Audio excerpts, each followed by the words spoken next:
Габдулла Тукай, родной язык. О, язык родной, певучий, о, родительская речь! Что еще на свете знал я, что сумел я уберечь? Колыбель мою качая, тихо, тихо пела мать. Подрастая сказки бабушки, я начал понимать. О, язык мой, мы навечно неразлучные друзья. С детства стала непонятна радость и печаль твоя. О, язык мой, как сердечно я молился в первый раз. Помоги, шептал, помилуй мать с отцом, помилуй нас.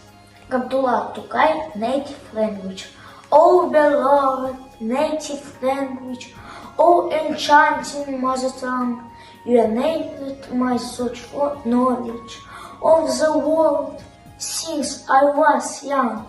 As a child, when I was sleepless, mother sang me lullabies, and my grandma told me stories through the night to shut my eyes.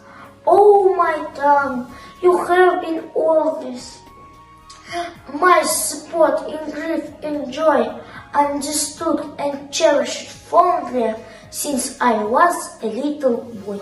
In my tongue, I learned with patience to express my faith and say, O Creator, bless my parents, take Allah my sins away.